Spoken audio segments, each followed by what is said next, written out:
So, will we start? Yes.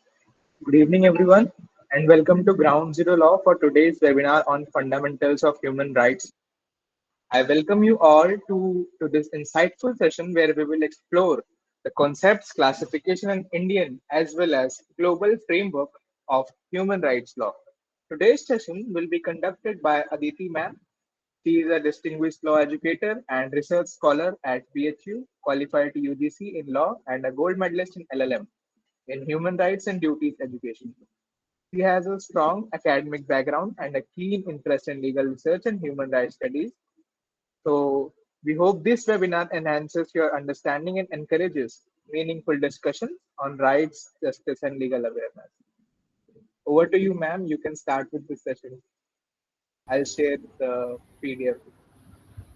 Yeah, thank you so much, Riji. And first of all, I'm very heartfully thankful to the Ground Zero Law team because, uh, like I say to all my students also, whom I'm mentoring for the past 2 years, in the new generation, in the upcoming juniors, what I see that there is a lack of enthusiasm to learn something new. People stick up to that outdated techniques of studying that outdated core procedural subjects, but the quest to learn something new is what keep us alive, and it is true not only for the law students but for every human being in general.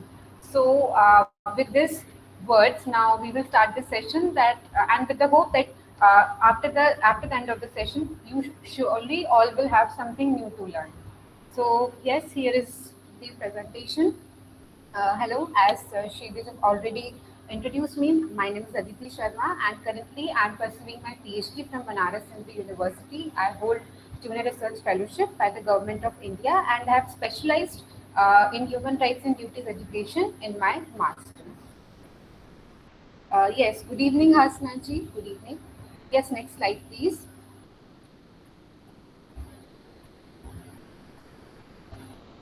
Okay. First of all, let me know, do we have students from non-Hindi backgrounds as well? Because if there are like only Hindi background students, then we can make it bilingual.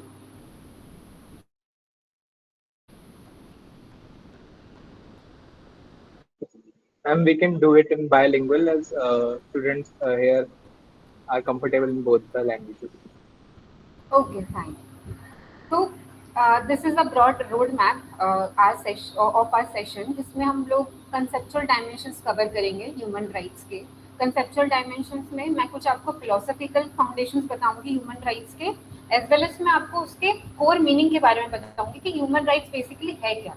हम लोग अलग अलग category of rights पढ़ते हैं, तो उसमें से human rights क्या एक सेपरेट कैटेगरी ऑफ राइट्स है या फिर ह्यूमन राइट्स उनसे अलग हटकर एक अलग ही प्रकार के एक राइट्स बनाती है। उसके बाद हिस्टोरिकल हम थोड़ा सा इवोल्यूशन देखेंगे कि करंट फॉर्म में हम जो ह्यूमन राइट्स पढ़ते हैं वो कैसे इवॉल्व हुए थे। उसके बाद हम लोग क्लासिफिकेशन पढ़ेंगे कि कौन कौन से कैटेगरीज ऑफ राइट्स होते हैं and different generation of rights, और क्या ये जनरेशन जो हैं वो आइसोलेशन में एग्जिस्ट करते हैं या फिर ये जो जनरेशनल राइट्स हैं ये आपस में इंटरेक्ट भी करते हैं और एक दूसरे के एग्जिस्टेंस को पॉसिबल बनाते हैं। इसके बाद हम इंडियन कंटेक्स्ट में पढ़ेंगे कि कौन सा फ्रेमवर्क है जो ह्यूमन राइट्स को प्रोटेक्ट करता है, फिर हम ग्लोबल स्कोप में देखेंगे, ग्लोबल लेवल पे देखेंगे, एंड मैं कुछ आपको कंटेम्प्रेरी चैलेंजेस भी बताऊंगी and I will also ask you people to contribute on that कि आप मुझे बताएं कि क्या कंटेम्प्रेरी इश्यूज हैं ह्यूमन राइट्स को लेके। Yes, next slide please.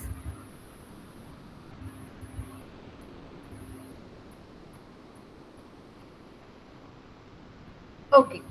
So if I put this question before you all, what are human rights? Like I think that अगर आप इस सेशन में आए हैं तो थोड़ा बहुत आप कोर आइडिया रखते होंगे ह्यूमन राइट्स का, और अगर नहीं भी रखते हैं, if at all you are a very novice to this subject, तो क्या अंडरस्टैंडिंग आ रही है आपकी इस वर्ड से human rights? Anyone can contribute. Ma'am, the rights which we get from our birth on only means we are human. That's why we have those rights. Okay, very good. Anyone else? Because we are human that why we have human rights. तो आपने जैसे शांत ने भी contribute किया and somebody in the chat box also replied that we are human and that that's why we deserve human rights. तो हम human beings में ऐसा क्या स्पेशल है कि हम लोगों के लिए राइट्स बनाए जा रहे हैं? ऐसा हमने क्या तीर मार दिया है ह्यूमन बींग बन के? Like it's a matter of contingency की लाखों करोड़ों स्पीशीज से हम इवॉल्व हो गए और हम होमो सेपियंस बन गए, now we are Homo sapiens sapiens. तो ऐसा क्या हम लोगों ने महान कर दिया है कि हमें राइट्स मिलने चाहिए? व्हाट इज दैट डिस्टिंक्टनेस कि हम ह्यूमन बींग्स राइट्स डिजर्व करते हैं? मैं क्यों एक एनिमल से, एक प्लांट से, इंसेक्ट से क्या क्या डिफरेंट है मेरे अंदर? अब तो मैंने हिंट भी दे दी, अब बताओ। Ma'am, generally we have capable to do imagination, thinking, and different activities which animals can't do that. And in human world is very diverse world, ma'am. So here some people are from different caste, different race, different religion, and the rights made for their protection means that if we take birth, then we have right to get water, air, and this right because if we take birth, then we have right. That means we have to right to live. If we take birth, that's why only, ma'am. Okay, but if we take birth as a cow, or if we take birth as some other animal, dog or cat maybe, then also we have something to survive. Like we need food, we need water to survive, we need air to breathe. Plants also need food to eat, food to grow. They also need sunlight to grow. So what is the difference between rights of a human being and the rights of other creatures? Because this is a very fundamental point of questioning, and not, it is not a questioning before you all. ये जो fundamental question था, ये महान philosophers ने अपनी thinking में, अपने project में रखा, यहाँ से उनकी थिंकिंग शुरू हुई। What is that distinctness? somebody answered in the chat, we are intellectual being and we are civilized. Okay, despite our caste, color, creed, religion. Okay Hasna ji, I got it. Okay, सो अब जरा मुझे एक बात बताओ कि क्या, जैसे रशांक जी ने काफी हद तक मुझे स्टार्टिंग में एक पॉइंट बोला था कि हम इमेजिन कर सकते हैं चीजें, and we can also have a memory. तो हमारा जो एक सोचने समझने का तरीका है वो एक ब्रॉड है। इससे पहले थोड़ा सा एक स्टेप पहले अगर मैं आऊँ, इमेजिनेशन भी तक अगर हम नहीं भी पहुंचे तो भी सही और गलत में चूज करने का जो एक सबसे पहले कह सकते हैं कि कैपेबिलिटी होती है, वो किसके पास होती है? ह्यूमन बींग्स के पास होती है।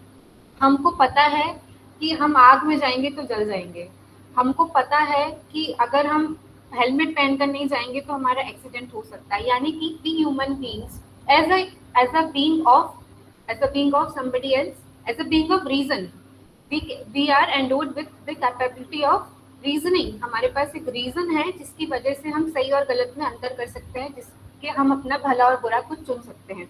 एनिमल्स के पास वो नहीं होता है। एनिमल्स इंस्टिंक्ट से जीते हैं। एनिमल्स को भूख लगती है, वो खाना ढूंढ लेते हैं। एनिमल्स को नींद आती है, वो छाया ढूंढ लेते हैं, उसमें सो जाते हैं। उनको अपनी प्रॉपर्टी को प्रोटेक्ट करके उसमें रहने की उनको कोई जरूरत नहीं होती है। लेकिन ह्यूमन बींग्स क्या है? ह्यूमन बींग्स ना केवल अपने इंस्टिंक्ट से जीते हैं, because they are part of nature, तो उनका भी इंस्टिंक्चुअल साइड ऑफ नेचर है। हम भी अपने इंस्टिंक्ट से जीते हैं, हमें भी पता है कि खतरा आ रहा है, हमें भी पता है, हमें भी भूख लगती है, हमें भी प्यास लगती है। हम भी एनिमल्स की तरह बेसिक इंस्टिंक्ट्स पे जीते हैं। हमारी सेक्सुअल डिजायर्स भी होती हैं लाइक एनिमल्स, लेकिन हमारे पास एक रेशनैलिटी है। We are also endowed and we are also capable of reasoning, जिसकी वजह से हम क्या हैं? हम डिस्टिंक्ट हैं बाकी सारे स्पीशीज से। And because we are not only a person of instincts, we are also equally a person of our reason. हमें मिले हैं यहाँ पे ह्यूमन राइट्स। जब मैं आगे आप लोगों को अभी कंसेप्ट में पढ़ाऊंगी तो मैं आपसे इमैनुअल कांट करके एक जर्मन फिलोसफर हुए, उनका जिक्र करूंगी। इन्होंने इस कंसेप्ट को काफी, इस प्रोजेक्ट पर उन्होंने अपनी फिलोसफी में काम किया है, जिसमें उन्होंने बोला है कि why we all are universal beings, why we are, what is that binds all of us. तो ये है हमारा रीजन एंड हमारी dignity.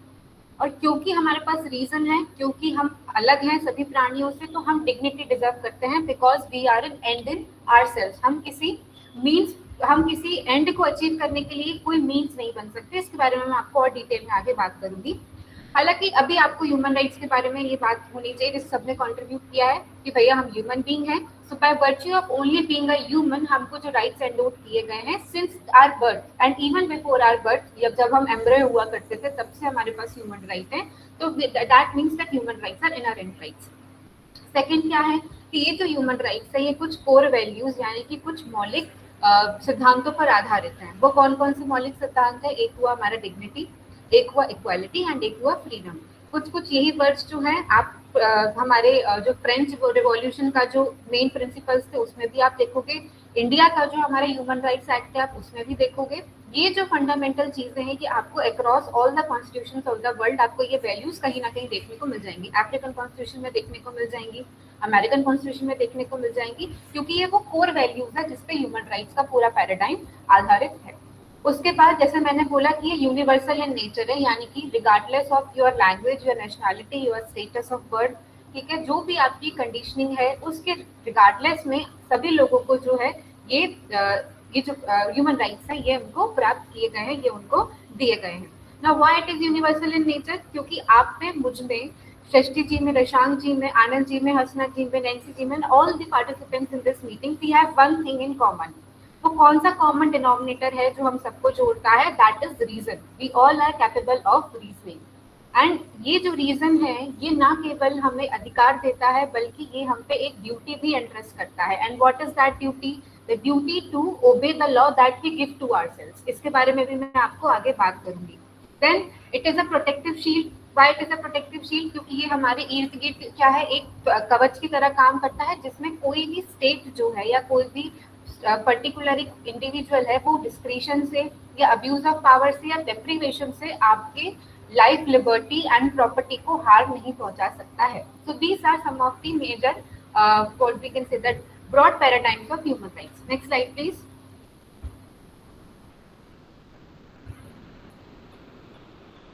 Yes, now these are conceptual foundations. अब देखो, because I am a human rights student and मैं चाहूँ तो इसके लिए 2 दिन तक लेक्चर ले सकती हूँ about the conceptual foundations of human rights, but due to the limitation of time, I will keep it very brief. सबसे पहले मैंने आपको बताया कि ह्यूमन बींग्स के पास एक इनहेरेंट डिग्निटी होती है, तो एक फिलोसफिकल बिलीफ है, हालांकि इस पर भी अभी रिसर्च चल रही है, बिकॉज अब आप देखते हो कि अगर ह्यूमन बींग इतना ही ज्यादा कैपेबल ऑफ रीजनिंग है तो फिर दुनिया में क्राइम क्यों होते हैं, राइट? आप देख रहे हो कि आप इतना ज्यादा मतलब क्राइम्स का जो नेचर हो गया है, आप डिफर नहीं कर सकते हो एक एनिमल के बीच में और आप एक ह्यूमन बींग के बीच में।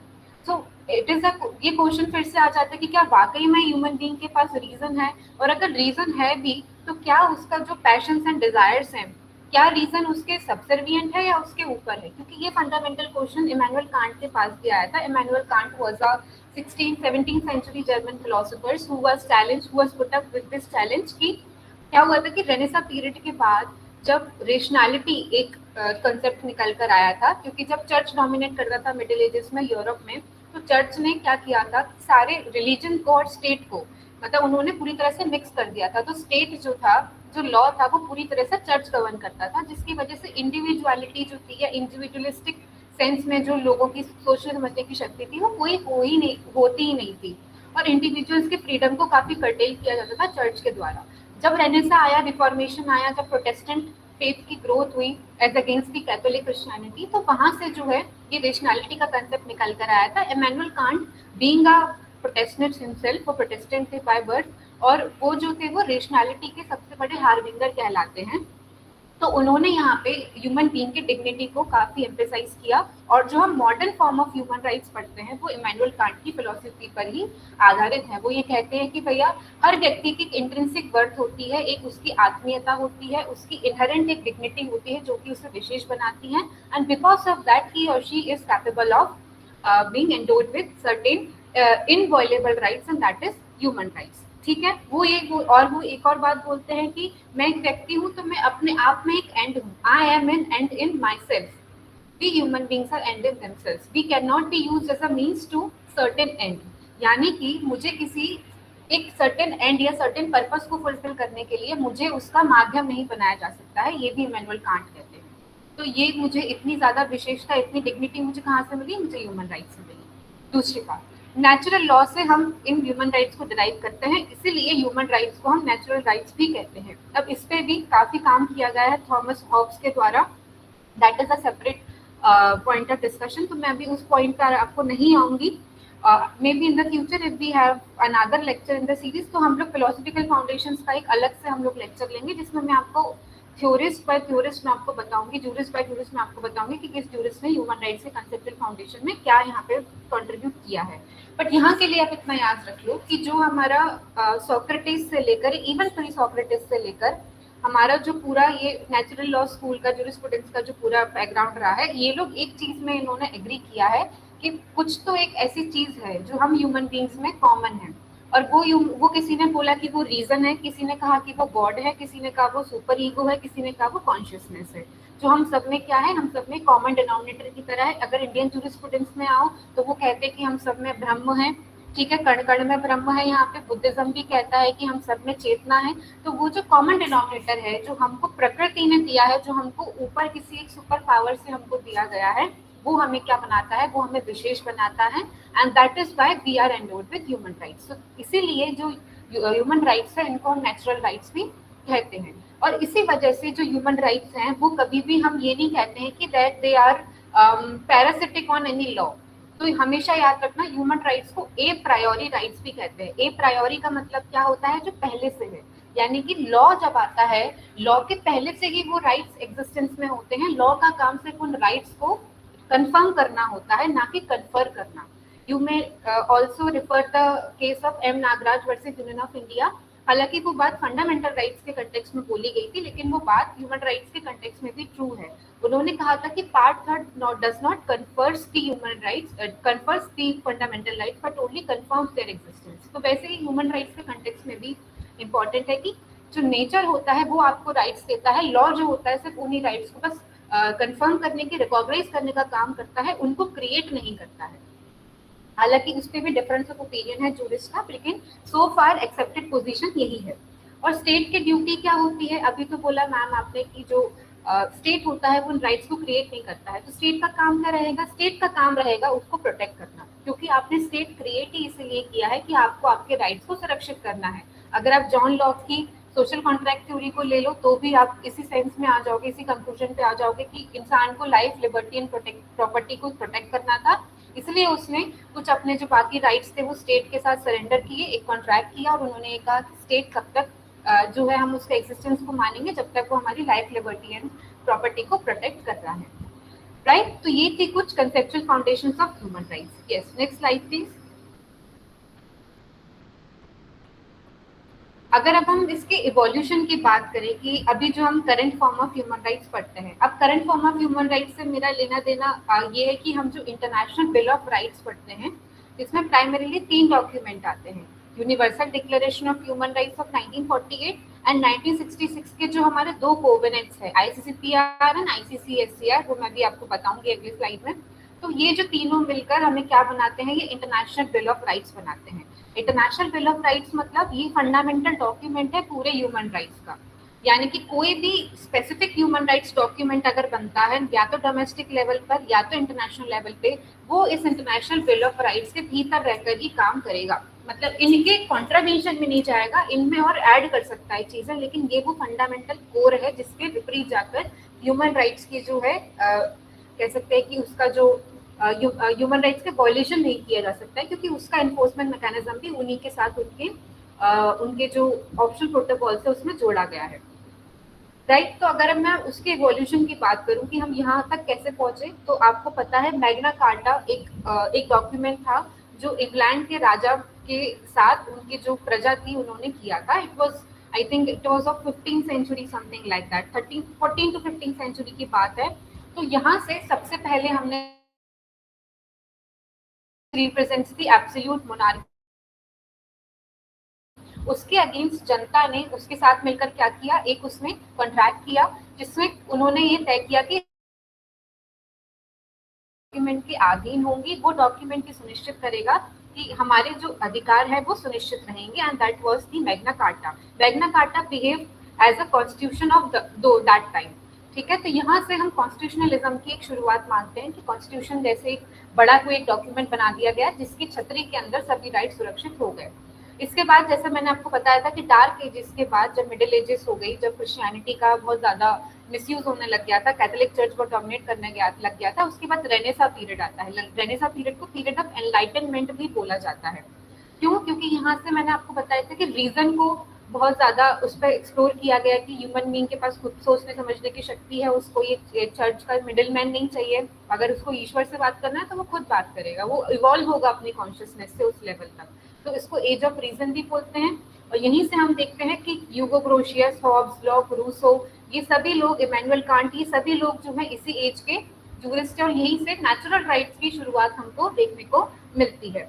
फिर इसके बाद हम देखते हैं कि इमैनुअल कांट की फिलॉसफी डेवलप होती है, तो उसी के कंटेम्प्रेरी और उसी के आगे पीछे यूएसए और फ्रांस में दो क्रांतियां होती हैं, दो रिवॉल्यूशन होते हैं, और वहां पर भी एब्सोल्यूट पावर के अगेंस्ट वहां की जो जनता है वो क्या करती है, वो रिवॉल्यूशन करके अपने राइट्स को डॉक्यूमेंट करती है कॉन्स्टिट्यूशन के फॉर्म में। ये हम उनके बिल ऑफ राइट्स के रूप में देखते हैं। और इनकी अगर आप लैंग्वेज देखोगे तो उनकी लैंग्वेज भी आपको मोरलेस सिमिलर दिखेगी। अब इसके बाद क्या होता है, इसके बाद हमारा जो वर्ल्ड हिस्ट्री है वो दो डार्क चैप्टर्स देखती है, जो कि हमारे हैं world war second and world war first and world war second. World war first होता है, इसके बाद एक कोशिश की जाती है कि भैया हम शांति बनाए विश्व में, इसके लिए लीग ऑफ नेशंस स्थापित होता है। लेकिन लीग ऑफ नेशंस में क्या होता है, यूएसए पार्टिसिपेट नहीं करता है, वॉयलेशंस हो जाते हैं ह्यूमन राइट्स के और जो पीस ट्रीटी वगैरह होती हैं उसके, तो उस वजह से क्या हो जाता है, वर्ल्ड वॉर सेकेंड हो जाता है। उसके बाद और लीग ऑफ नेशंस डिसॉल्व हो जाता है। वर्ल्ड वॉर सेकेंड के बाद फाइनली जब यूएसए ने हिरोशिमा नागासाकी में अटैक कर लिया, तो यूएसए को ध्यान आता है कि क्यों ना अब हम ह्यूमन राइट्स की बात करें। ह्यूमन राइट्स का एक सबसे बड़ा क्रिटिसिज्म यही है कि it is a Victus document. Victus का मतलब जो जीते हैं उन्होंने मिलकर पूरे पहले सत्यानाश मचा दिया पूरी दुनिया में, और फिर मिलकर वो अब क्या कह रहे हैं, अब मानव अधिकार की सुरक्षा की बात कर रहे हैं। सो ये एक क्रिटिसिज्म है ये ह्यूमन राइट्स का। नेवरथलेस ह्यूमन राइट्स का डिस्कशन मॉडर्न फॉर्म में कहाँ से निकल कर आता है, हमारे वर्ल्ड वॉर सेकेंड के बाद, जब पहली बार यूनाइटेड नेशंस का फॉर्मेशन होता है। यूनाइटेड नेशंस फॉर्म होता है हमारा 1945 में, ठीक है। 23 अक्टूबर 1945 को हमारा क्या है, यूएन चार्टर फॉर्म होता है। यूएन चार्टर में सभी स्टेट्स एक अंतरराष्ट्रीय संगठन के अधीन रहकर पूरे विश्व में शांति को स्थापित करने की बात करते हैं। तो they agree to establish the peace in the world, ठीक है। तो उसके बाद यूएन चार्टर बनता है। यूएन चार्टर के एक प्रोविजन के अनुसार एक इंटरनेशनल लॉ कमीशन होता है, जैसे हमारे इंडिया में लॉ कमीशन ऑफ इंडिया होता है। इंटरनेशनल लेवल पे यूएन चार्टर की ईजिस के अंदर एक इंटरनेशनल लॉ कमीशन होता है, जिसको ये काम दिया जाता है कि आप एक ऐसा डॉक्यूमेंट बनाएं जो कि क्या करे, जो सभी वर्ल्ड में लोगों के ह्यूमन राइट्स को सुरक्षित कर सके। अब वो जब डॉक्यूमेंट बनाया जा रहा था, तो उस डॉक्यूमेंट में ओपिनियन देने के लिए पूरे जहां से लोग आए थे, एंड उसका वो जो डॉक्यूमेंट बन रहा था, that document was UDHR, universal declaration of human rights. उस डॉक्यूमेंट को लीड कौन कर रही थी, मिसेस मॉन्ट्रो लीड कर रही थी, सॉरी मिसेस रूजवेल्ट लीड कर रही थी, जो थियोडोर रूजवेल्ट की जो वाइफ थी, मिसेस रूजवेल्ट लीड कर रही थी। And to be very proudly हमारे इंडिया से जो डॉक्टर हंसा मेहता थी, जो हमारे कॉन्स्टिट्यूएंट असेंबली की भी मेंबर थी, वो यहाँ से गई थी। तो यूडीएचआर जब अपनी प्रियम्बल में शुरू करता है कि we human beings are born equal and free, तो वो पहले originally human beings born equal and free नहीं था, जबकि वो ओरिजिनली था all man are born equal and free, ठीक है। उसको जो हमारी हंसा मेहता जी हैं, उन्होंने उसको रेक्टिफाई करवाया था बाय रिक्वेस्टिंग मिसेस रूजवेल्ट कि इसको मैन ना कर हम ह्यूमन बींग लिखें, जिसमें इसमें जो कि ये इंक्लूसिव होगा, ये जेंडरली इंक्लूसिव होगा, और इसमें किसी भी तरह का क्वालिफिकेशन नहीं आएगा कि ये किस नेशनैलिटी से है, कि ये मैन है या फिर वुमेन है, ये ऑल इंक्लूसिव एक वर्ड हो जाएगा। तो this was the contribution of by doctor Hansa Mehta. फिर यूडीएचआर बनता है। अब यूडीएचआर, आई एम सॉरी, थोड़ा इलेक्ट्रिसिटी कट ऑफ हो गया है यहाँ पे, but I will keep on speaking. So जब हमारा यूडीएचआर बना, बट यूडीएचआर की दिक्कत क्या थी, it was a universal declaration. Declaration का मतलब क्या होता है, that it has a non binding value, ठीक है। अब दो चीजें समझो, अगर आप लोग इंटरनेशनल लॉ से थोड़े वाकिफ होंगे तो आपको पता होगा कि कोवेनेंट या कन्वेंशन में और एक डेक्लेरेशन में क्या अंतर होता है। कोवेनेंट या कन्वेंशन के पास एक बाइंडिंग फोर्स होता है, यानी कि अगर कोई भी country being a signatory to that document violates that any provision in that document, तो उसके अगेंस्ट जो होते हैं एनफोर्समेंट मेजर्स लिए जा सकते हैं। लेकिन अगर एक non declaratory non binding document like a UDHR which is a mere declaration, अगर उसके अगेंस्ट जाकर अगर कोई कंट्री कुछ करती है तो उसके अगेंस्ट एनफोर्समेंट मेजर्स नहीं लिखे जा सकते हैं, राइट। ये अंतर होता है। तो यूडीएचआर में क्या हुआ था, एक लिस्ट ऑफ राइट्स तो दे दी थी 48 आर्टिकल्स में, लेकिन वो बाइंडिंग इन नेचर नहीं था। तो अब क्या किया इंटरनेशनल लॉ कमीशन को, ma'am super ego means, Ranjana ji will take the questions afterwards, मैं पहले एक बार कंप्लीट कर देती हूँ फिर मैं क्वेश्चंस लूंगी जी। तो मैं तो यहाँ पे जब इसके नॉन डिक्लेरेटरी नेचर की वजह से, नॉन बाइंडिंग नेचर की वजह से ह्यूमन राइट्स को कोई इन्फोर्समेंट नहीं मिल रहा था, तो इंटरनेशनल लॉ कमीशन को ये सौंपा गया काम कि वो क्या करें, वो बाइंडिंग डॉक्यूमेंट बनाए। अब यहाँ पर भी जो लोग भी थोड़ा बहुत वर्ल्ड हिस्ट्री जानते होंगे, it was a cold war era. तो यहाँ पे दो ब्लॉक्स बन गए थे, western block and eastern block. Western block was dominated by USA and eastern block was dominated by USSR. उस वक्त यूएसएसआर था, अभी रशिया है। तो अब ये क्योंकि बायपोलर वर्ल्ड हो गया था, दो गुट में पूरा वर्ल्ड बट गया था, तो इन दोनों की आइडियोलॉजीज में भी बहुत डिफरेंस था। जो वेस्टर्न वर्ल्ड था, जो वेस्टर्न ब्लॉक था, उसकी आइडियोलॉजी थी कैपिटलिज्म, और जो ईस्टर्न ब्लॉक था डोमिनेटेड बाय यूएसएसआर, उसकी आइडियोलॉजी थी कम्युनिज्म। तो ये दोनों ब्लॉक्स अपने अपने तरह के ह्यूमन राइट्स को प्रमोट करने की कोशिश कर रहे थे। कैपिटलिस्ट सोसाइटीज किस चीज को प्रमोट करते हैं, प्रॉफिट को प्रमोट करते हैं। प्रॉफिट करने के लिए आपको क्या करना पड़ता है, आपको फ्री मार्केट चाहिए होता है कि भैया बिना गवर्नमेंट इंटरफेरेंस के एक कॉम्पिटिटिव प्राइसिंग हो, मैं जितने चाहूँ जैसे चाहूँ अपना बिजनेस रन करूँ, उसमें गवर्नमेंट कोई भी इंटरफेयर ना करे।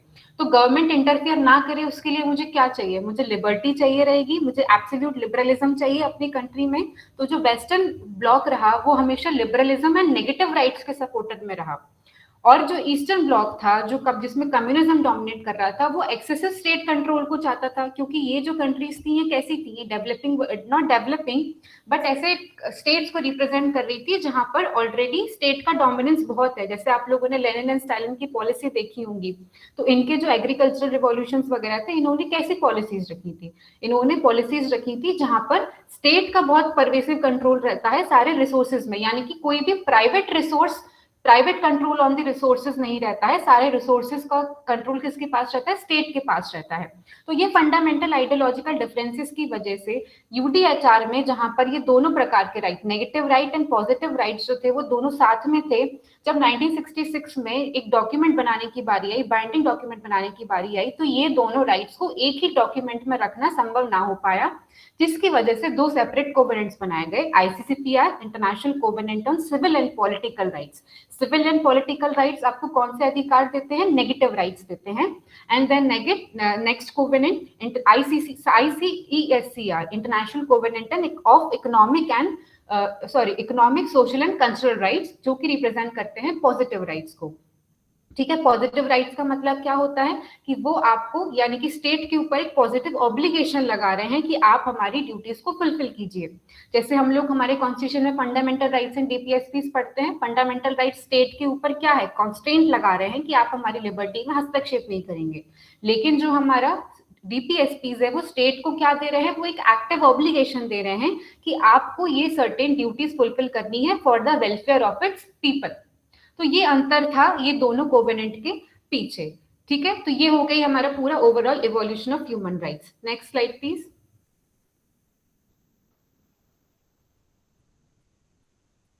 यस, अब जैसे मैंने आपको बताया, मैंने सिविल एंड पॉलिटिकल आपको बता दिया, इकोनॉमिक, सोशल एंड कल्चरल मैंने आपको बता दिया। तो civil and political are basically negative rights, जिसमें आप right to life, liberty, fair trial, free participation in election process, ये सब आप देख लेते हो, ड्यू प्रोसेस ऑफ लॉ, ठीक है, ये सारी चीजें आप इसमें देखते हो। Economic, social and cultural rights में सारे पॉजिटिव राइट्स आ जाते हैं, जैसे कि राइट टू वर्क हो गया, राइट टू वर्क में हमारा equal pay for equal work हो गया, मिनिमम वेजेस हो गया, फिर right to health, education, adequate standard of living, ये सारी चीजें पॉजिटिव राइट्स में आ जाती हैं, economic, social and cultural rights की फॉर्म में आ जाती हैं। जो थर्ड कैटेगरी ऑफ राइट्स है उनको हम सॉलिडारिटी राइट्स बोलते हैं, जो कि इंडिया, अफ्रीका, भूटान वगैरह जो हमारी डेवलपिंग कंट्रीज थी, इनको रिप्रेजेंट करते हैं। मैंने आपको वेस्टर्न ब्लॉक, ईस्टर्न ब्लॉक बताया था, वो कहाँ पे था, हमारे जो हमारा कोल्ड वॉर पीरियड का हिस्सा हुआ करता था, जो एक्टिवली, मतलब जो कोल्ड वॉर पीरियड के बेसिकली दो पार्टीज थी। लेकिन हम डेवलपिंग कंट्रीज किसको फॉलो कर रहे थे, नॉन अलाइनमेंट मूवमेंट को फॉलो कर रहे थे। हम लोग तो किसी गुट का हिस्सा नहीं थे, हम लोगों ने जिस राइट को प्रमोट किया था वो थे हमारे सॉलिडारिटी राइट्स। सॉलिडारिटी राइट्स किस किस को रिप्रेजेंट करते हैं, इन्वायरमेंट को रिप्रेजेंट करते हैं, क्योंकि हम वॉर की वजह से हमारे इतने सारे वनस्पति रिसोर्सेस नष्ट हो गए, तो हमने हमेशा इन्वायरमेंट को हमने पूजा है हमारे एंसेस्टर्स के रूप में, हमारे देवी देवताओं के रूप में। सो इन्वायरमेंट हमारे लिए ही नहीं बल्कि सारी डेवलपिंग कंट्रीज के लिए बहुत इंपॉर्टेंट था। So healthy environment is one paradigm. इसके अलावा कलेक्टिव राइट्स ऑफ पीस, हमको चाहिए था कि तुमको लड़ना है लड़ो अपने घर में, हमारी टेरिटरी पे आकर हमारे वेपन्स हमारे रिसोर्सेज का इस्तेमाल करके उनके वेपन्स डेवलप मत करो और हमारे यहाँ पे त्रास मत मचाओ। So there were collective rights of peace also, and also right to development. Right to development भी हमारे solitary rights का हिस्सा था कि हम ये कह रहे थे कि भैया ऐसा है कि तुमको अपने लिए जो पॉलिसीज बनाना है बनाओ, हम राइट टू डेवलपमेंट करेंगे। यानी कि हम जो है अभी इनिशियल फेजेस में है हमारी ग्रोथ के, इतने साल तो हम गुलामी में रह लिए, अब क्योंकि हमको हमारी इकोनॉमी को उठाना है तो हम सर्टेन डेवलपमेंट यहाँ पे करेंगे। So here we have to strike the balance between environment and development, जिसमें आप हमको नहीं बताओगे कि हमको क्या करना है क्या नहीं करना है। And it also includes right to self determination, कि हम अपना निर्णय अपने हिसाब से ले सकते हैं, हम कौन है ये हमें बताने की आपको जरूरत नहीं है। This is right to self determination. Yes, next slide please.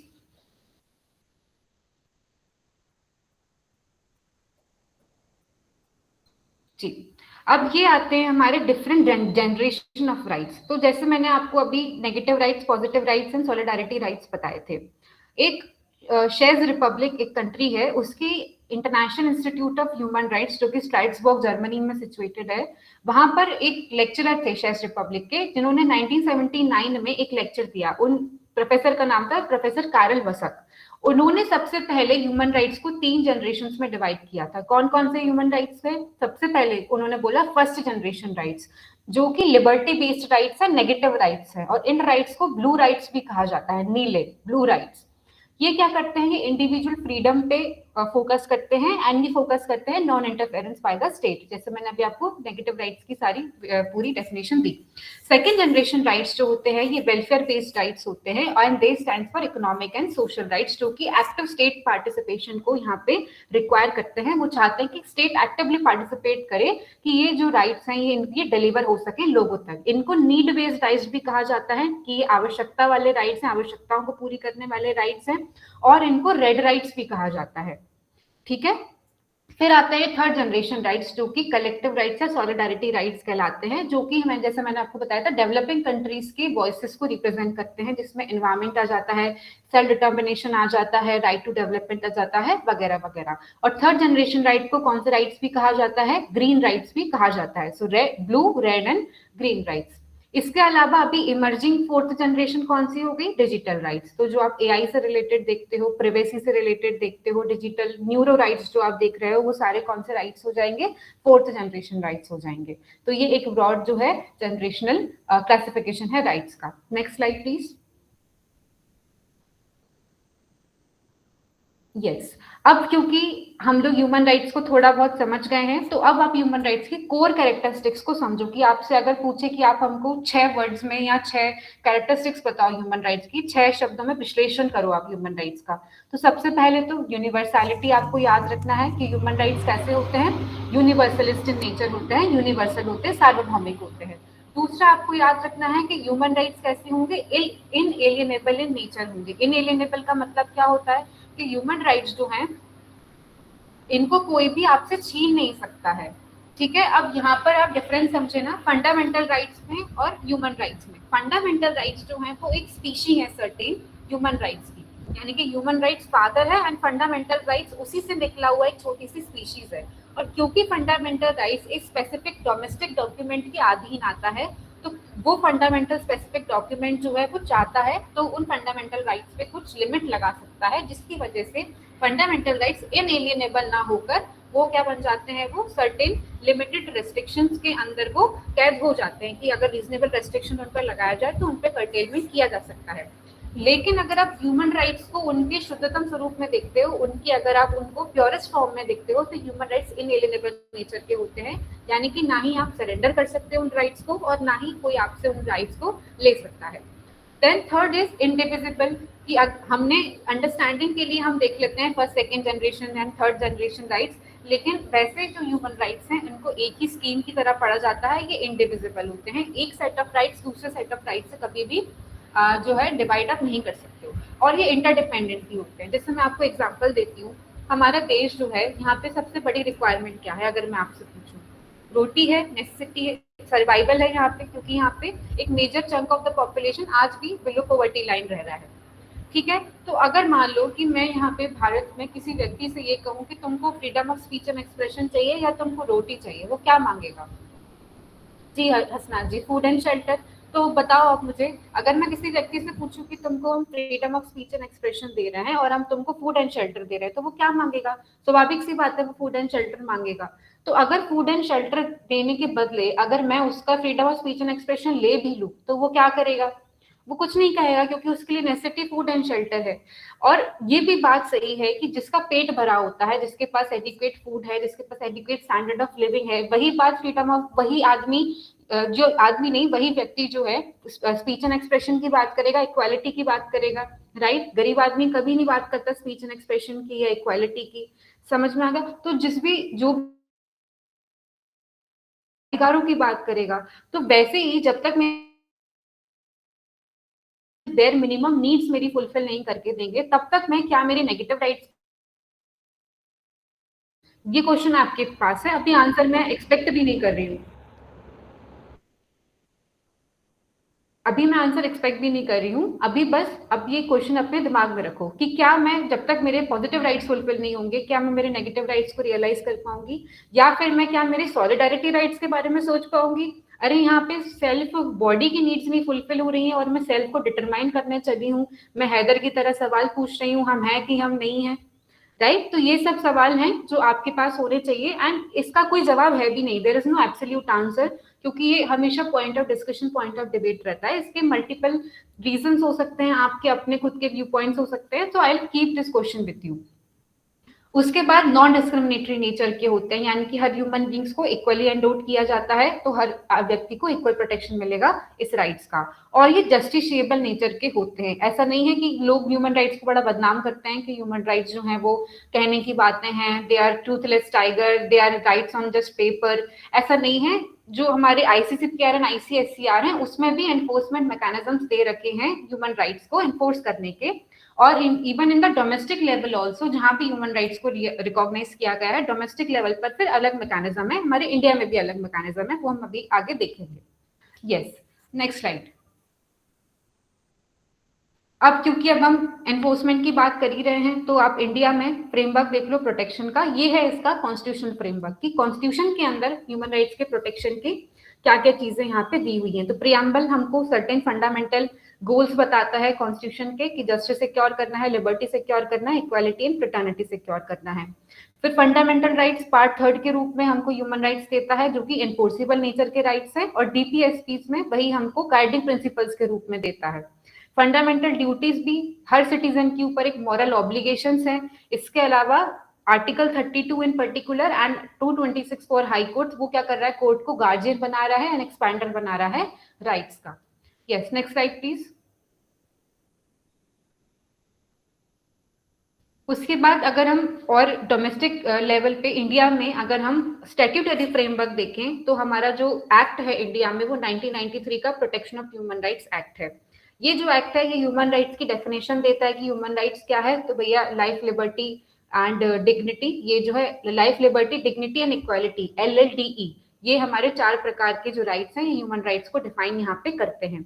तो 1993 में क्या दिया है, इसमें ह्यूमन राइट्स की डेफिनेशन हमको देखने को मिलती है protection of human rights act में, और ये हमको ह्यूमन राइट्स को प्रोटेक्ट करने का इंडिया में पूरा स्ट्रक्चर बताता है। तो ये कुछ बॉडीज को स्टैब्लिश करता है, नेशनल लेवल पे NHRC, स्टेट लेवल पे SHRC। नेशनल यानी कि नेशनल, NHRC मतलब national human rights commission and SHRC state human rights commission. इसके अलावा इसमें ह्यूमन राइट्स कोड्स का भी प्रावधान है। इसमें प्रॉपर यहाँ पे एक जो एडवोकेट है जो ह्यूमन राइट्स के, वो उसको डिफेंड करने वाले हैं। ठीक है, वो सारी चीजें यहाँ पर दी हुई हैं। इसके बाद यहाँ पे PIL फाइल होती है, पब्लिक इंटरेस्ट लिटिगेशन फाइल होती है। तो वो भी क्या है, बेसिकली अगर आप कह रहे हो कि कोई अधिकार ऐसा ऐसा इतना फंडामेंटल है जो पब्लिक एट लार्ज को अफेक्ट कर रहा है, तो बेसिकली आप यहाँ पे ह्यूमन राइट की ही बात कर रहे हो। जो MC मेहता सर है, जिन्होंने bunch of human rights environmental law के केसेस दिए हैं, वो क्या है, वो PIL के फॉर्म में दिए हैं। तो वो क्या प्रोटेक्ट कर रहे हैं, ह्यूमन राइट्स ही तो प्रोटेक्ट कर रहे हैं ना लोगों के। So PIL is also a means to enforce the human rights in India. Yes, next slide.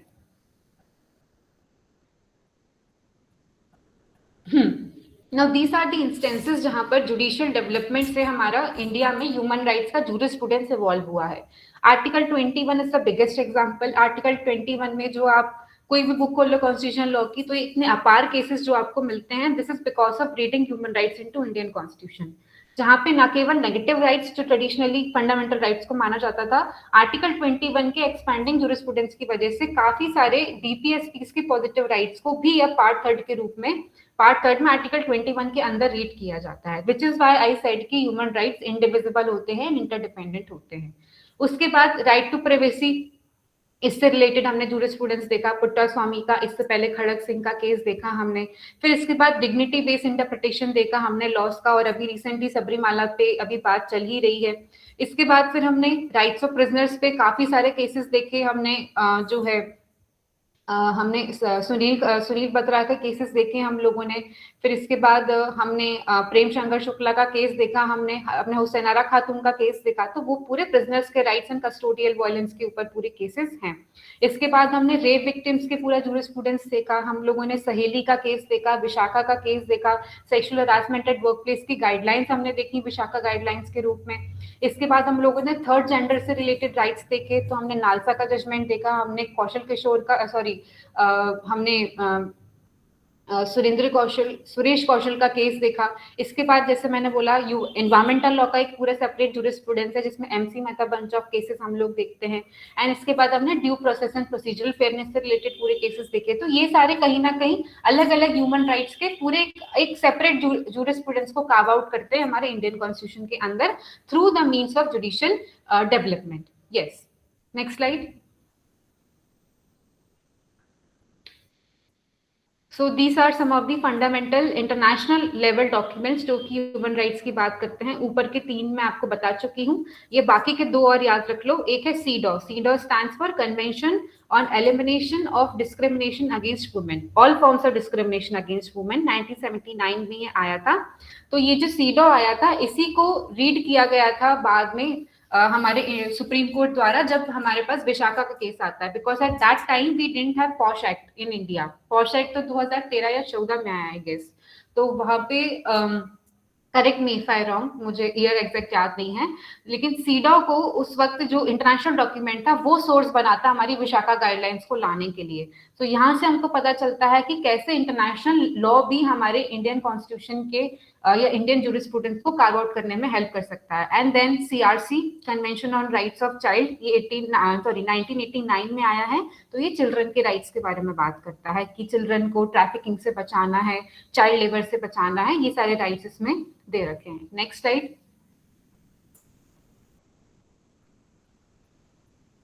ये अब हमें ग्लोबल आर्किटेक्चर बताता है. जैसे मैंने इंडिया में आपको पूरा फ्रेमवर्क बता दिया कि टीएचआरए एक्ट 1993 बताता है कि एसएचआरसी होगा, एनएचआरसी होगा, ह्यूमन राइट्स कोर्ट्स होंगे. ठीक है, अब ये हमें बताता है कि इंटरनेशनल लेवल पे कौन सी बॉडीज है. तो सबसे पहले तो एक इंटर गवर्नमेंटल बॉडी है, यानी कि जिसमें सभी कंट्रीज की गवर्नमेंट पार्टिसिपेट करती हैं, which is UN human rights council. अब ये यूनाइटेड नेशंस की ही एक इलेक्टेड बॉडी है जिसमें सभी स्टेट्स के रिप्रेजेंटेटिव्स बैठते हैं. उसके बाद जो मैंने आपको ट्रीटीज बताई, अभी जो पिछली साइड में हमने ट्रीटीज पढ़ी, तो सेपरेट सेपरेट ट्रीटी में अलग अलग एनफोर्समेंट बॉडी बनाई हुई है. तो अलग अलग ट्रीटी की वहां पे मॉनिटरिंग बॉडी सेपरेट बनाई हुई है.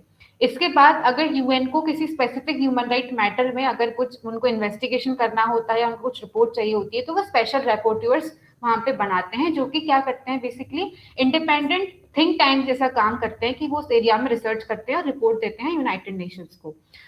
इसके अलावा इंटरनेशनल लेवल पे ह्यूमन राइट्स लॉ को जुडिशियल लेवल पे, ये ह्यूमन राइट्स के डिस्प्यूट्स को जुडिशियल लेवल पे सॉल्व करने के लिए 2 कोर्ट स्थापित किए गए हैं. एक है ICJ, international court of justice, और दूसरा है इंटरनेशनल क्रिमिनल कोर्ट. ये बेसिकली आईसीजे तो चलो 2 कंट्रीज के बीच में सोवरेन मैटर्स को भी सुलझाता है. आईसीसी पर्टिकुलरली इंपॉर्टेंट है क्योंकि वो ह्यूमैनिटेरियन लॉज के वॉल्यूशन के लिए हेल्प करता है. तो अभी आपने देखा होगा कि व्लादिमीर पुतिन के खिलाफ एंड हमारे जो ये बेंजामिन नेतन्याहू हैं, इनके खिलाफ आईसीसी ने कुछ कहते हैं कि इन्होंने समन्स निकाले थे। क्यों निकाले थे? बिकॉज उनके अगेंस्ट वहां पे एलिगेशंस थे कि उन्होंने, एलिगेशंस क्या है, प्रूव्ड है वो तो, कि उन्होंने इतने मास लेवल पे ह्यूमन राइट्स का वॉल्यूशन किया है। तो human rights basically humanitarian law का भी पार्ट माने जाते हैं, हालांकि वो एक अलग ब्रांच है, लेकिन ह्यूमैनिटेरियन लॉ काफी मतलब बात करता है कि वॉर टाइम्स में आप कौन सा ह्यूमन राइट्स का वॉल्यूशन कर रहे हो, बट ह्यूमन राइट्स लॉ सिर्फ वॉर टाइम की नहीं, वो पीस टाइम्स की भी बात करता है। तो आईसीसी पर्टिकुलरली वॉर टाइम्स में जिन लोगों ने ह्यूमन राइट्स के वॉल्यूशन किए हैं उनके बारे में बात करता है, but nevertheless ICJ and ICC दोनों ही इस दिशा में काम करते हैं। Yes, next slide. तो ये यहाँ पे थोड़ा सा स्टार एक कंपैरिजन दिया हुआ है इंडिया एंड ग्लोबल फ्रेमवर्क का, इसको आप थोड़ा सा देख लीजिए। अंतर बस इतना है कि डोमेस्टिक लेवल पर यहाँ पे एक प्रॉपर एक मैकेनिज्म बनाया है, एनफोर्समेंट मैकेनिज्म बनाया गया है, लेकिन ग्लोबल लेवल पर हम देखते हैं कि एक कोई एक पर्टिकुलर एक सेंट्रल एंटिटी नहीं है, कोई एक सेंट्रल गवर्नमेंट नहीं है जिसके अधीन रहकर ये पूरा गवर्नमेंट, ये जो पूरा ह्यूमन राइट्स का फ्रेमवर्क है वो सुरक्षित रह सके। इसी वजह से इंटरनेशनल लॉ जो है वो इतना ज्यादा स्ट्रॉन्ग नहीं बोलते, इंटरनेशनल लॉ को हम वीक लॉ बोलते हैं, लेकिन फिर भी जैसे मैंने आपको बोला, जैसे मैंने आपको सीडॉ का एग्जांपल दिया, मैंने आपको एनवायरमेंटल लॉ का एग्जांपल दिया, इंटरनेशनल लॉ हमको स्टैंडर्ड सेट करके देता है जिसको डोमेस्टिक लॉ जो है वो अपने लॉ में इनकॉर्पोरेट कर सकता है, और डोमेस्टिक लॉ उसको अपने एनफोर्समेंट देकर फिर पावर उसको दे सकता है। Yes, next slide. अब ये हैं कुछ मॉडर्न चैलेंजेस जो कि मेरे अकॉर्डिंगली मुझे लगे थे कि यहाँ पे डाल देने चाहिए, कि कॉन्फ्लिक्ट है, डिस्प्लेसमेंट, डिस्प्लेसमेंट का मतलब होता है कि क्लाइमेट इंड्यूस डिस्प्लेसमेंट हो सकता है, माइग्रेंट रिलेटेड इश्यूज हो सकते हैं, रेफ्यूजीज, आप लोगों ने नाम सुना होगा, रेफ्यूजीज की वजह से भी काफी ह्यूमन राइट्स वायलेशंस होते हैं, मतलब उनके खुद के भी वायलेशंस होते हैं और जहां पर वो रेफ्यूज लेने जाते हैं वहां के लोगों के भी होते हैं। फिर इसके बाद डिजिटल सर्वेलेंस, प्राइवेसी से रिलेटेड इश्यूज भी अभी आप देखते होंगे, जेंडर बेस्ड वायलेंस, ये तो सदाबहार का वायलेंस है, हमने इतनी बातें कर दी हैं लेकिन आज तक हम इस सवाल का जवाब नहीं देख पाए हैं। क्लाइमेट जस्टिस, ग्रीन राइट्स, ये तो बहुत चर्चा में चलता है, and deepening economic inequality, these are some of the modern place challenges before us जो कि हम लोग ह्यूमन राइट्स में रीड करते हैं। इसके अलावा भी आप चाहें तो आप अपने खुद के चैलेंजेस और बता सकते हैं, आप और कंट्रीब्यूट कर सकते हैं। If you have anything in mind तो आप चैट बॉक्स में टाइप कर सकते हैं जो भी आपको लगता है कि करंट चैलेंजेस अभी हैं। Next slide please. So I would just sum up the entire session with this beautiful quote by Mother Teresa कि human rights are not a privilege granted by the government, they are every human being's entitlement by virtue of his humanity. And I would add something more in this definition कि वो एक privilege तक सीमित ना रहकर वो एक duty की तरह भी काम करते हैं, क्योंकि अगर हमें लाखों करोड़ों स्पीशीज से भिन्न रखकर ईश्वर ने, या what ever super entity you believe, अगर आप खुद पे विश्वास रखते हैं तो आप खुद पे रखिए, that is well and good. तो आप रीजन अगर आपके पास है, जैसा इमैनुअल कांट कहते हैं, अगर आपके पास सोचने समझने की शक्ति है, अगर आप सही और गलत में अगर आप फर्क कर सकते हैं, दैट मीन्स कि आप एक, आपके ऊपर ना केवल राइट्स होने चाहिए, आपके पास एक ड्यूटी भी है कि आप रिस्पॉन्सिबली बिहेव करें। सो ह्यूमन राइट्स तभी सुरक्षित रह सकते हैं जब ईच एंड एवरी इंडिविजुअल सिर्फ राइट की भाषा ना सीखे, ड्यूटी की भाषा भी सीखे। और ड्यूटी खुद को रिस्पेक्ट से देखना ही होता है, दूसरों को हार्म पहुंचाना, दूसरों को दुख पहुंचाना तो बहुत बाद में होता है।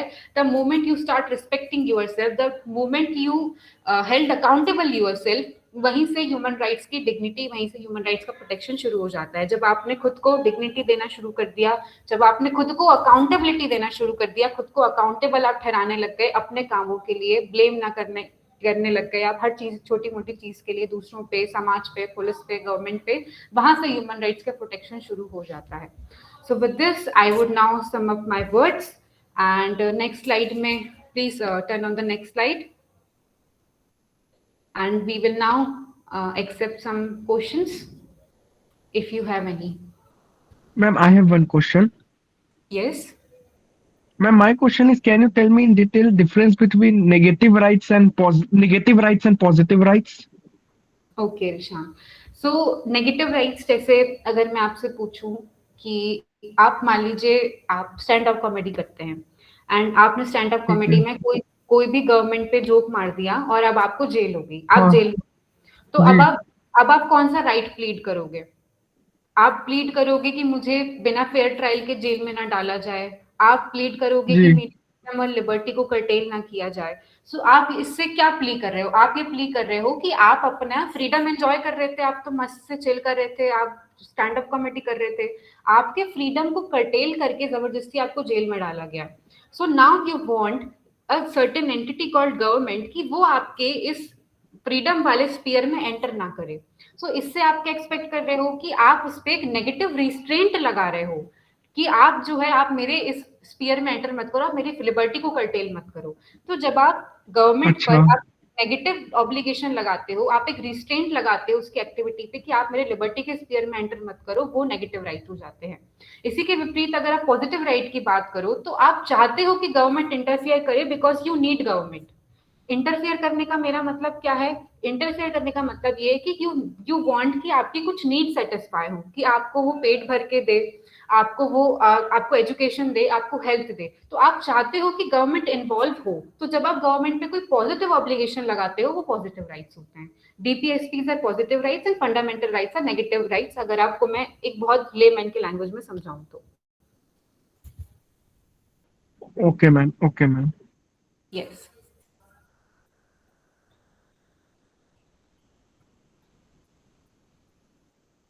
Yes, any more doubts? If anyone has doubt, they can open their mic and speak out. Ma'am, what is overriding? Like human rights, a person who has been bre- breach of contract has been done for the lifetime savings, but the other party is taking the advantage of audio partum for the years, like decades. So in that case, how the human rights can help that person? Because for 10 years, any senior citizen cannot do away with their own rights. No? Okay, ma'am, but I didn't get your question. Could we please just elaborate upon it? Like suppose एक बंदा है जिसका life long savings senior citizen के साथ normally ये होता है because they have accumulated some of the money and one person one fine day comes and take away the money and then Hmm. never returns Hmm. in spite of having sufficient evidences. But our judiciary system is something if we file summary suit or we file a normal suit because but it doesn't happen. The whole audio atom partum takes almost 10 to 15 years to complete and get our things back. So Hmm. how that 15 years one person can survive without the hard-earned money which has the person has saved for the Yes, 35 ma'am. years. Well, that's a very because these are something that procedural loopholes जिसको हम बोलते हैं कि कुछ procedural loopholes होते हैं हर system में। Mm, तो mm, इसमें हम ये कह सकते हैं कि ह्यूमन राइट्स आपको सारी लीगल रेमेडीज प्रोवाइड कर सकता है। You can even go for the highest appellate authority. अगर आप चाहो तो आप इसको सुप्रीम कोर्ट में भी लेके जा सकते हो। You can resort to any authority in India. तो ह्यूमन राइट्स आपको उस फ्रंट तक प्रोटेक्ट कर सकता है। बट अगर आप सोचो कि आप ह्यूमन राइट्स के नाम पर आप प्लीड कर दो कोर्ट में और आपको रेमेडी मिल जाए या आपका केस वहीं पे जो है सॉर्ट आउट हो जाए, तो वो पॉसिबल नहीं है, क्योंकि human rights in itself enforce नहीं होते इंडिया में। ह्यूमन राइट्स को एक एनफोर्स करने के लिए एक राउट चाहिए होता है फंडामेंटल राइट्स का। तो अगर आप फंडामेंटल राइट्स के नेम पर अगर आप कोर्ट में रिट जुरिसडिक्शन इन्वोक करते हो इधर इन दी हाई कोर्ट और इन सुप्रीम कोर्ट, तो वहां पर आपको रेमेडी मिल सकती है। what kind of a remedies like we can ask for? You can go for writ petition. You can ask. You can plea any of the violation of your fundamental rights. Because the other side will always say the like they want to delay the matter. They will always say that we should be given a fair chance. But after giving the 10 years, you are not even able to complete your task. Then it's not our problem. Yeah, How that long person will suffer because of that audio atom partum. And it's yes, they are ma'am. only delaying because of the senior citizen thing already expedited it as matter, but still they are dragging in a such a manner. So I'm not even able to find any human rights. Like I can even if I will go for the red petition, it will take a time to take on the board at least. Yes, ma'am. But here we have to understand that justice takes time. तो if मतलब मैं Mm. इसको बिल्कुल justify नहीं कर रही हूँ कि डिले जस्टिफाइड होता है, but there is certain procedure and I can only Mm. Tell you that what is there. I can't tell you what ought to be. So that's my only thing that I Because can. in spite of asking, yeah, that is there. But in spite of asking, if we are not getting during a lifetime, then there is no rights or no remedies as well. That it is supposed to be taken into consideration by the any court by default. Yes, ma'am, I totally agree. Okay, ma'am.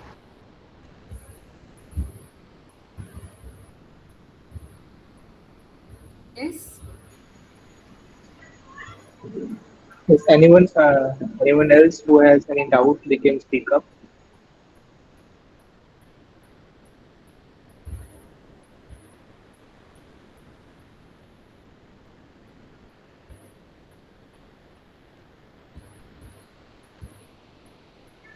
Okay, so I think, ma'am, we have covered all the doubts, and thank you for answering all the doubts so patiently. And I hope everyone found this session very insightful and informative. And your valuable guidance and practical insights truly made this session engaging and very meaningful for all of us.